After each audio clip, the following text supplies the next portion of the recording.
Valley Motorhomes, and this is a handover on a 2011 Rapido 946. So as I start the walk round on the driver's side of the vehicle first, using the habitation key, which is the red Rapido key, you've got your LPG locker. So this is liquid petroleum gas. This is your gas locker. So to open, that's a close when the lock is flush.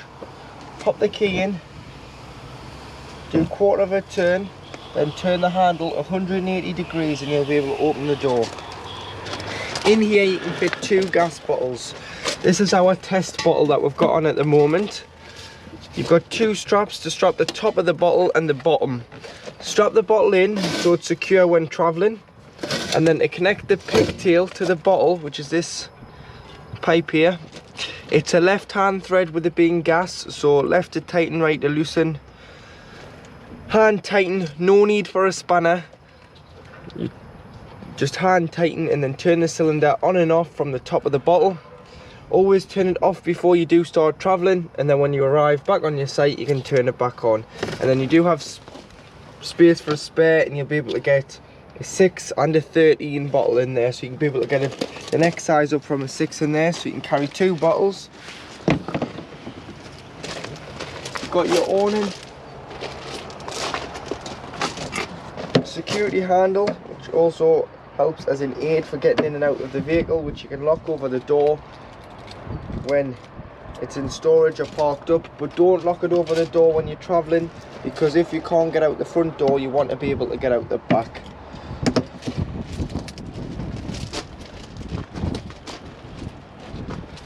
Just behind the back driver's wheel is your wastewater outlet. So this is any water that you've put down a plug hole, goes into a separate holding tank, and then normally on the way out of your site you'd go over the waste disposal point, turn the handle, open the valve and allow the wastewater out over the grid in the designated grey water disposal point on site. In the winter, make sure that this is fully drained off, because you wouldn't want the water to freeze in the tank and potentially crack and cause any damage. So this is one point you'd want to fully drain off when not using the vehicle in the winter. Above you've got your cassette toilet. So to operate your cassette toilet, this is your cassette. To pull it out, lift the orange handle and slide the cassette free of the vehicle. You've got some wheels so you can drag it to your waste disposal point if it's full and heavy, or you can carry it by the handle. Once you get to your disposal point, take the cover off, the grey cover, press the button here. That just allows a bit of air in, gives it a consistent flow, helps with pouring the content of the cassette out. Tip it all out. There's normally a tap. You then put some water in, give it a rinse and tip out again. Then put 120 millilitres of chemical, either the green or the blue, depending on what the site wants you to use, into the cap, into the cassette, and it's good to go back into the toilet and be used. But if the cassette didn't come out, if it didn't come out, the blade's open and the mechanism's engaged, but I'll go more into that when inside the toilet, as the blade is on the bottom bowl of the toilet from inside. At the back of the vehicle you've got your high level brake light, your reversing camera, and then you do have your bike rack. So 3 bikes on here. Put your wheels on, put these through the spokes and tie the wheels down onto the rail, and then 3 bars for the crossbars, 3rd bike, 2nd bike and 1st bike as it gets closer at the back of the vehicle to go through the crossbars to hold the top of the bike up. And then what we do advise is put some sort of bike lock around the bikes, just to stop them from being stolen if the vehicle is left unattended. Here you have your garage, so you can see you've got your carpets in there, you've got some tethering points, you've got a light, you've got your solar charge controller, you've got your charger that charges the leisure battery when hooked up, you've got your trips, so if your vehicle trips, try here before you try your main site, and you've got all your fuses, so carry some spare blade fuses with you and you can replenish the fuse.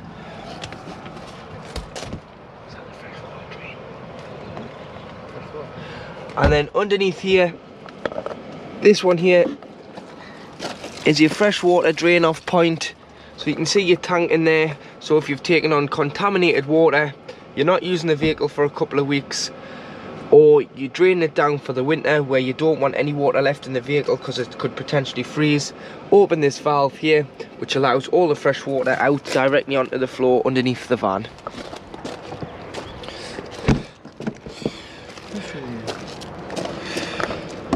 Mains 230 volt hookup point. So to hook the vehicle up, get your hookup lead, lift the collar, lift the flap on the vehicle, and then what you want to do is you want to slide this over onto here, hooking the vehicle up first, then the power source, and doing it in reverse order when unhooking the vehicle, so that you're never walking around with a live lead in your hand. To fill with fresh water, you've got a cap here which is lockable again with a habitation key. So hose pipe into there, fill until it overflows or until you're happy you do have enough water on board. You will need some hose pipe connections, as it's mainly just a brass tap on site, and carry your own hose pipe with you because the sites don't supply a hose pipe. Then for your Truma boiler on gas, and then underneath you've got the location of your Truma boiler, so that's just for servicing. Slide out drawer, so wet locker, put your leveling ramps, your hookup leads, all your bits and pieces that get wet and dirty in there, so you're not dragging them into the back of the van. Diesel filler, which opens with the main ignition key, and then you can fill with diesel fuel.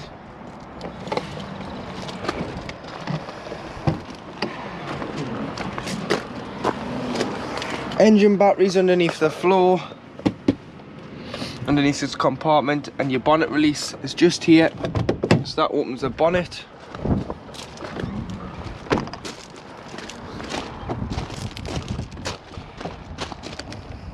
Lift the bonnet up, and you've got your fluid. So the main one you're going to need is your screen wash, which is in the top corner. Then you've got your coolant, your brake fluid, your power steering fluids at the back of your coolant there. And then should you need to give or receive a jump start, as the battery's underneath the cab floor, this is your earthing point, this bolt head here, and then underneath here there's a little positive terminal for giving or receiving a jump start. To operate your Rapido 12 volt control panel, so first of all, if you are hooked up, you'll get a little symbol here on the top which means, looks like a plug, means you're hooked up. You've got 230 volt on board. If you don't have that, it will just be 12 volt off your leisure battery. So the red button here is your master switch, which turns it on and off. So press and hold turns the vehicle off, press and hold turns it on, plays a little tune, and then you've got your 12 volt on this side, so you can turn your 12 volt on and off. You turn your radio on and it will work off the leisure battery when sighted, instead of having the ignition on.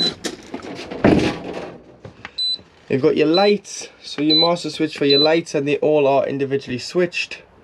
Your pump, so making sure you've got enough water on board, you can turn your pump on and it'll pressurize the taps, toilet and shower.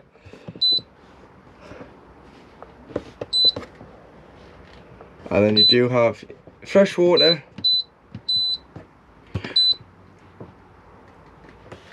leisure battery reading as it shows a picture of a trailer,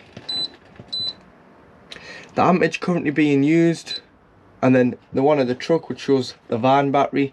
Take the hookup out to get a true reading of your batteries on there, and then you've got a menu which is all explained in the handbooks, but keeping it nice and simple. So on and off, 12 volt, head unit, radio on leisure battery instead of on the cab battery, lights, pumps, this one doesn't do anything, fresh water,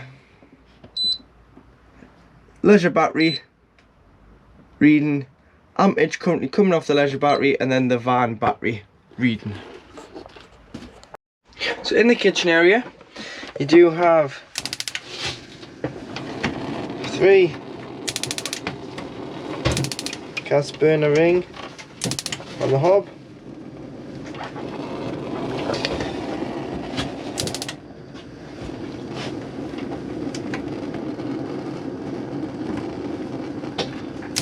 So there you go, they're all lit there. Allow these to cool after use, and then you can put the glass lids down, otherwise there is a chance you can shatter the glass lids. Underneath you've got your cutlery drawer, and underneath you do have your oven and grill. So there's your grill lit. Keep it held in just so the thermocouple gets warm and allows it to stay lit, otherwise if you're too quick to come off, it'll just shut the gas supply down to here and it'll knock itself off, and you'll have to relight the grill. And then underneath you do have your oven. You may want to take these out when travelling, as it can cause a little bit of vibration when on the road. And then on the left hand side you've got your light.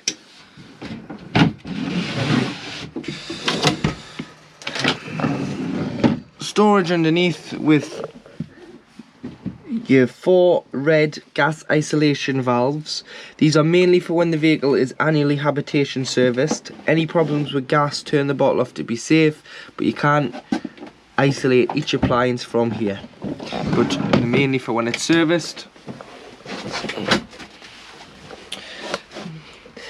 Bottle holders, a slide out drawer, which if you press the button in, locks into place on there.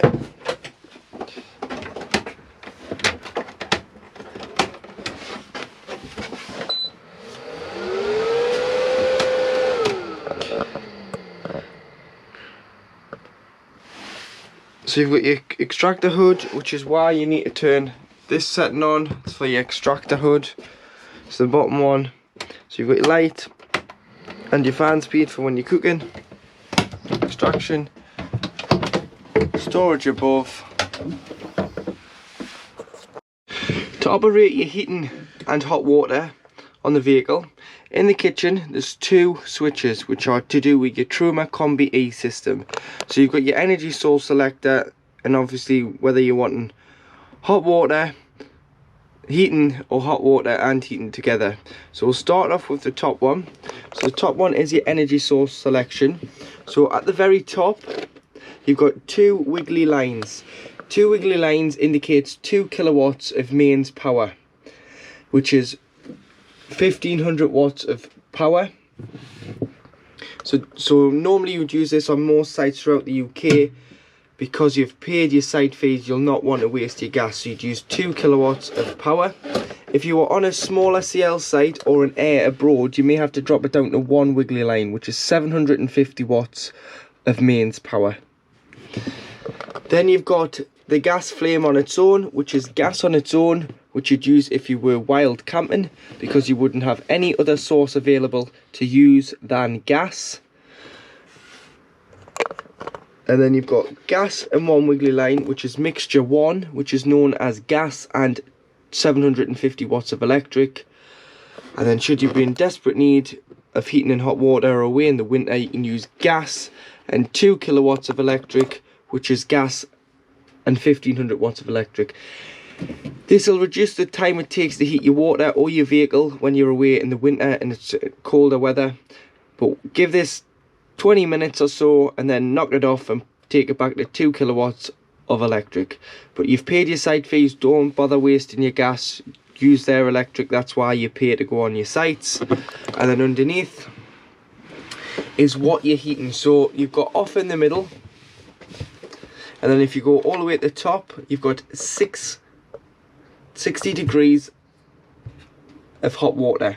So that's hot water only on 60 degrees. Next one, you've got 40 degrees of hot water on its own. Off in the middle, the gas flame on its own, which is heating only, no water. So if you didn't have any water in the boiler or on board, you can use your heating on its own without any water being on board. Or you can have the very bottom setting, which is heating and hot water on 60 degrees. You've got 1 to 5 here. 5 is equivalent to 30 degrees, so 3 is equivalent to 15, and this is just the thermostat of how hot you want the temperature of the inside of the vehicle. So you can adjust that to suit. And then at the back of the kitchen, obviously you've got your boiler controls, which I've just shown you. 230 volt socket. On and off switch, that is your heated tanks. So should it potentially freeze on an evening, it'll put heat via a current through the waste tank, because the waste tank's underneath the van, the freshwater tank's on board. So turn that on if it's going to potentially freeze overnight, and it'll stop the water in the waste tank from freezing. You've got a 12 volt point there, but it is a continental fitting, so you will need the adapter. 230 volt socket, and then an aerial point for your TV at the top. Underneath in this cupboard here, underneath this false panel, you've got your boiler drain. So this is known as a anti-frost Truma valve. So what it does is, at 3 degrees, when the vehicle's not in use and it's cold and it detects 3 degrees, it will drop the water out of the boiler, which will drain off the 10 litres of water in the boiler. But don't become reliant on this valve, because if it ever becomes faulty, then you're at fault and you've got to pay, as it's not covered under warranty, to repair or replace the boiler. So what I would do is, when you park it up for the winter and you're not using it anymore, or it's potentially going to freeze overnight, come out to the motorhome, turn this. There's a button on the front here which will pop out as well, and it come in without the pump on and without any power on, and turn it the opposite way. Then what you want to do is, you want it, so when it's turned like that, it's draining, turn it this way, press the button at the bottom on the front. I can't physically show you it because you've got to get your hand in, because it's tight up against this wooden board. Turn it like so. That's the boiler now closed. Then what you want to do is, this is when you come to reuse the van, close the boiler, close the fresh and the waste, close all the taps, because you would have had all the taps open in the middle position of the mixer, so if any water that was in any lines could drain off via the waste, which would be open from outside. Shut this, shut the fresh and the waste, shut all the taps, fill the vehicle with cold water. Come in, put the panel on, put the pump on, go to the cold side of the tap first. You'll get an automatic pressurised flow of cold water. Go to the hot side, it'll cough, splutter, make all sorts of noises, and what it's doing is it's pressurising the boiler at the back, filling it with that 10 litres of water until you get a free flow of water from the hot side. This is when you know that your boiler is then primed, but please drain it down in the winter, because if not, it's a very costly mistake to make and it's not covered under warranty. So you just turn that, or you could come in and check that that's reacted to 3 degrees by just lifting the panel and making sure that the nibs popped out at the top and the buttons popped out at the bottom, or physically turn it and drain it down before we experience hard frost. To operate your Dometic fridge freezer, so what you've got to do is you've got to turn it on and off from here. That's the fridge off, so you'd have it off if you weren't using the vehicle. But then if you were coming to go away and you're lucky enough to keep this at home, what you would do is you'd hook it up a couple of days beforehand. Not only does it allow the leisure battery to charge, but allows you to pre-chill the fridge. So you would knock the fridge on. So turn the fridge on. On A stands for automatic energy selection, and it's gone to a picture of a plug, which means it's on 230 volts, so it's acting as a household fridge because we are hooked up. If I was to take the hook out, it would switch over to gas, because automatic energy selection picks the best source available at any one time. So if it didn't have hookup, it would go to gas. Or if I was to start the engine, it would go to the 12 volt setting, which is a feed from the alternator, which is just designed to keep the temperature the same as what it was at before starting the engine.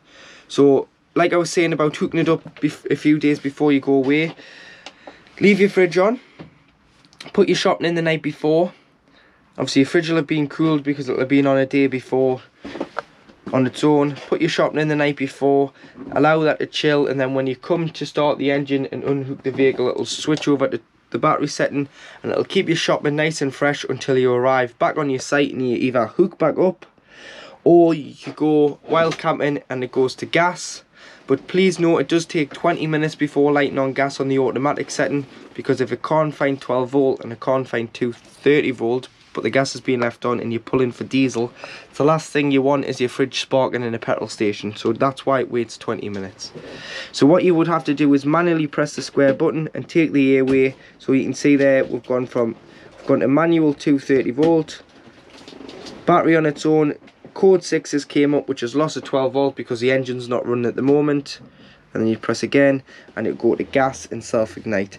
This is your temperature, so when pre-chilling, have it on 5, drop it down a few once you put your shopping in, just to stop the fridge from freezing, because we hear they can freeze on full temperature if they're on long enough. And then you've got your frame heater here, which basically stops the rubbers from sticking to the doors when the fridge and freezer is on. When you're not using the vehicle, obviously turn it off, take everything out, give it a wipe out with some antibacterial sprays and wipes, and then the last thing you want to do is close the door, because it forms an airtight seal.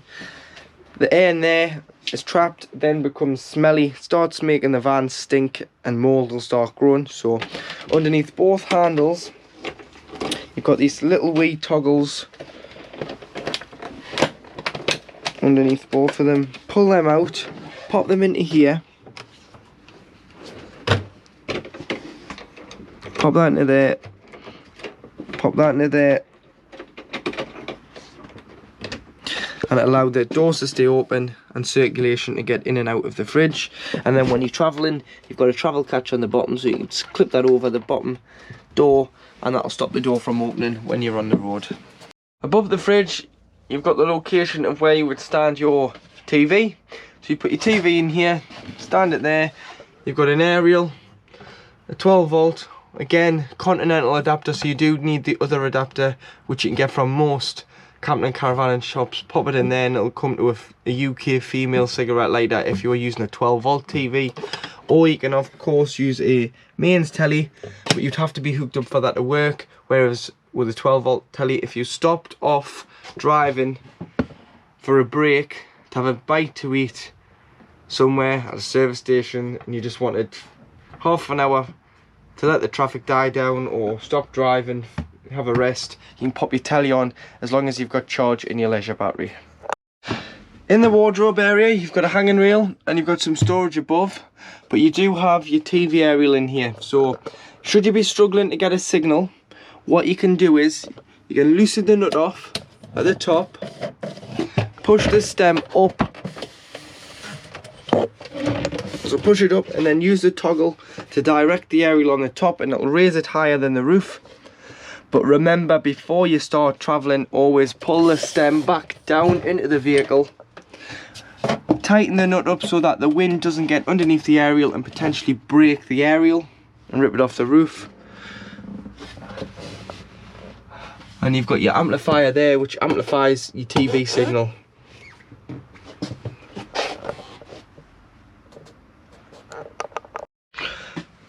In the back left hand corner you've got your washroom.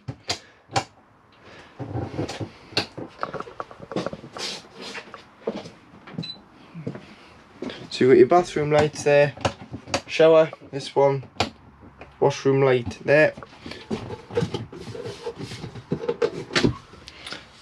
Toiletry cabinet above the sink, and as long as you've got your pump on you'll get pressurised flow of water, and that water's picking up the temperature there as it's starting to get warm. So your hot water system's working. storage underneath the sink and to the side of it. Toilet roll rack, 2 racks for cup holders, but you will have to get your own cup holders because I haven't come with the vehicle, which you can get from most homeware shops. Toilet, so to operate the toilet again, make sure that the pump's on because you need your pressurised flow of water for the pump. Press the blue button which gives you a flush. So always flush the toilet first with the blade closed. That's the blade closed because the water's going nowhere. It helps keep the seal between the toilet and the cassette lubricated. So always put a bit of water in first before you use it. Then you want to open the blade, which is this grey handle here. So you want to slide it to the right, push it away from you. I'll open the blade and you'll see straight into the cassette. Use the toilet with the blade open because it stops the blade from getting dirty. Everything goes into the cassette. Flush after use and then slide this back towards you to the left to close the blade. And then should you do it in that routine, when the cassette indicates it's full, which it will on here underneath the little diagram of the cassette, the mechanism isn't engaged and you can pull the cassette straight out the side of the van. If it was to be left open, the cassette won't move because the mechanism is engaged. Shower head, we always recommend when winterizing as well that you unscrew your shower head from your shower hose and lie this hose in the tray because any water could potentially freeze in here. You've got a turnbuckle on the top of your shower doors, so make sure they're tied back before travelling. And then open this skylight, so you'd always have it locked. Unlock it and then open it up for ventilation, but before travelling make sure it's securely locked. Give it a tap, but you do have a fly screen and a blackout blind on there. They're on springs, they're very strong, so do just be careful that they don't spring back and catch your fingers. To make your lounge into the 2 travelling seats, so the seat behind the driver's seat, what you need to do is remove your backrest, turn your cushion. Your cushion would normally be like this. Turn it round. The seat belt hides away in this little slot here, the buckle, so pull the buckle out. Pop this on the back and then you can pop your seat belt over here and then feet just behind the driver's seat. And then on this one, so your little U-shaped lounge here, what you need to do is remove the backrest and this cushion here, so they're not needed. This bar, or should I say this board, slides back and then you can put your feet at the front, and then when you're ready on your side, pull the board back out, put the cushion back in and put the backrest back in. There's a seat belt there, and again your buckle hides away in a little slot just inside the seat. So to drop your seats, to drop the double drop down bed, on the side of each outer seat on the front, pull the little plastic flap, pull the seat down,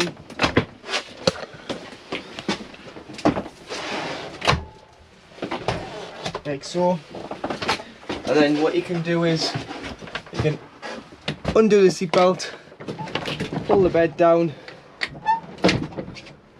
We've got privacy curtains there, a ladder which clips on the front over the top there just to gain access, and there you have another double bed with individual switched lights on both sides and a skylight in the middle for ventilation.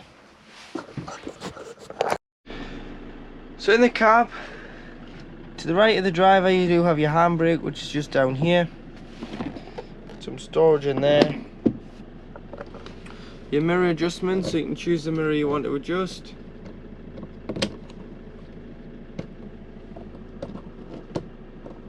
So you've got 2 on each side to adjust. Pinch and slide and you can open your A-class styled window on the front.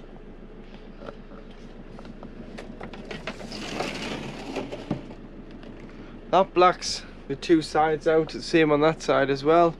And then on the windscreen,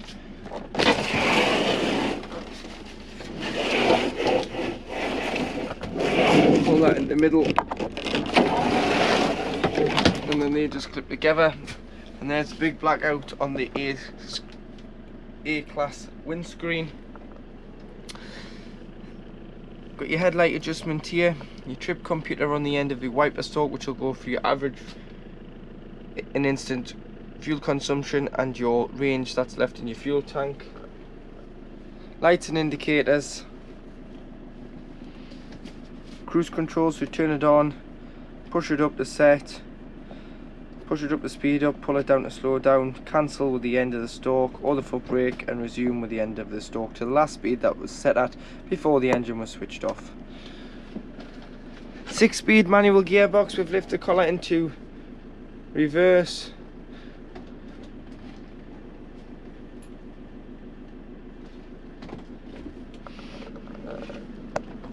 Air saw off. It's another word for anti-slip relief. So if you're struggling on wet grass, turn that off and you might be able to get out. Locks and unlocks the doors, including the habitation door. Just make sure that your garage door and all your other lockers are closed with the Rapido key. Hazard lights.